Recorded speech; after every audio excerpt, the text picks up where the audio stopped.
ये गोभी कैसे दी? हाँ ये गोभी साहब जी ये 25 रुपए किलो। हाँ ठीक है, गोभी रहने दे, खराब है वैसे भी। आप तो बदनाम कर रहे हैं मेरे को खराब बता के। ले लीजिए बढ़िया है गोभी।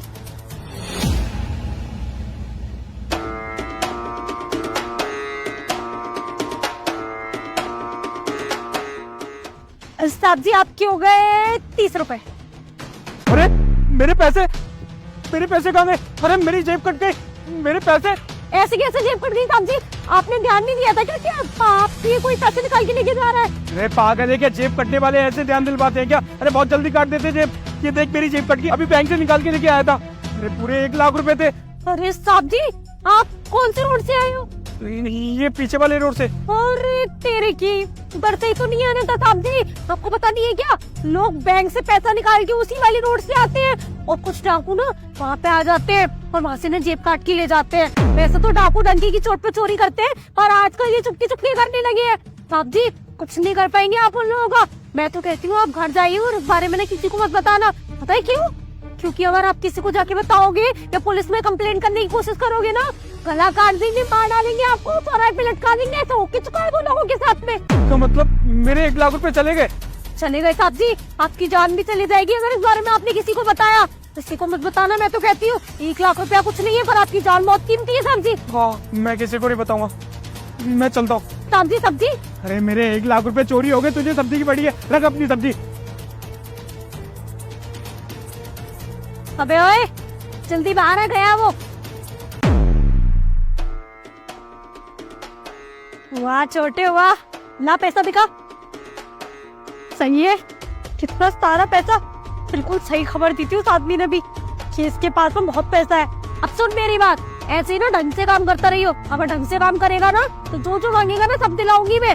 अब देख तू सब रहा था आश्रम में, सारा रहा था, मैं तेरे को यहाँ पे लेके आई। वहाँ पे होता ना तो वैसे ही मार खड़ा होता बाकी बच्चों की तरह और खाना वही मिल रहा होता तेरे को थोड़ा घुसाता।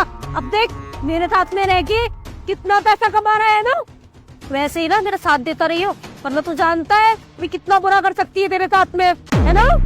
चल वापस ऑफिस में, और जब बोलूँ ना तब आइयो बाहर।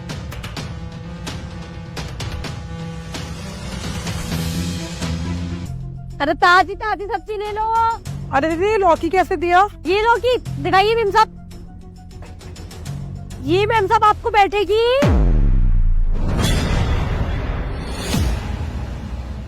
क्या करवा रही हो दीदी अपने ठेले पर?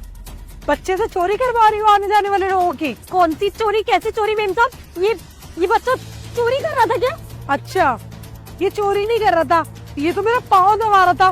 वो मैं अभी चल के आई हूँ, थक गई थी इसलिए मेरा पाँव दबा रहा था। ये मैम साहब ये बच्चा ना अक्सर इधर आता है, भीख मांगता है। मैं इसको कई बार भगा चुकी है, शायद इसी का ना बदला ले रहा है ये। मैं इसको भगा देती है ना बेइज्जत करके, कोई पैसे नहीं मांगने देती ग्राहकों से ताकि वो परेशान ना हो।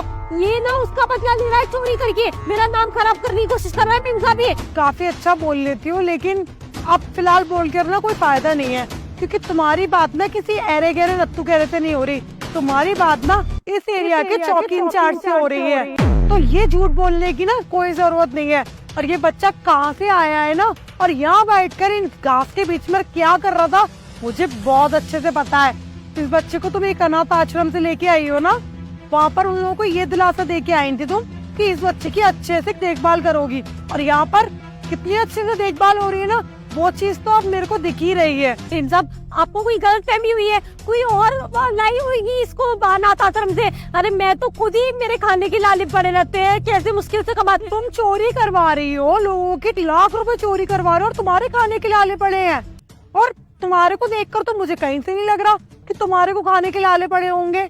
हाँ बेवकूफ समझ रही है पुलिस वालों को। अबे तेरी जहाँ पर सोच खत्म होती है ना पुलिस वालों की, वहाँ से शुरू होती है, तो समझ जा तू। अब बकवास करने की ना कोई जरूरत नहीं है।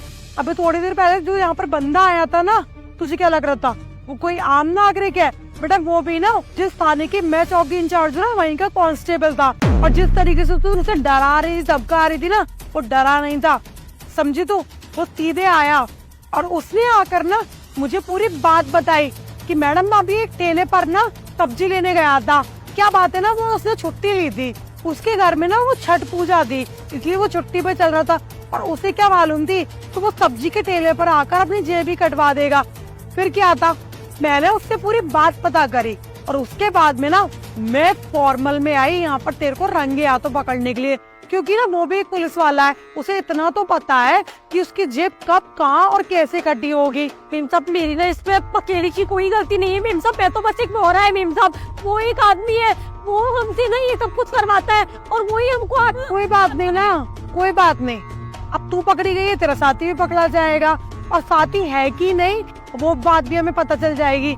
तुझे वो सामने बुश का ढेरा दिख रहा है, वो तो दिख ही रहा होगा ना, उसके ऊपर वो देख सफेद कलर का कैमरा भी लगा हुआ है, उसकी ना पूरी रिकॉर्डिंग निकलवाऊंगी। तो कब से बैठ कर ना पर ये गंदा काम करवा रही है, इस छोटे बच्चे की जिंदगी खराब कर रही है। अरे तुझ जैसी लड़की के पास में आने से बेटर तो ये अनाथ आश्रम में ही था, कम से कम वहाँ पर ये अच्छे से अपनी जिंदगी तो काट रहा था। मेम साहब मेरे को माफ कर दो मेम साहब, मैंने लालच में अंधी हो गई थी इसलिए ये सब कुछ। तू चाहे लालच में अंधी हुई हो या कुछ और तेरे साथ में हुआ हो, या तेरी कोई मजबूरी हो, तेरा बाप बीमार हो, तेरी माँ मरने वाली हो, एसेक्ट्रा कुछ भी हो, मुझे इन सब चीजों ना कोई अंटा फर्क नहीं पड़ता, क्योंकि मुजरिम सिर्फ और सिर्फ मुजरिम होता है। अब यहाँ से तू सीधे खुद से चौकी चलेगी, मार दे के लेके जाऊं, चलती है कि नहीं? पीसीआर आ गई, तेरा वेट कर रही है, चल चलो बेटा।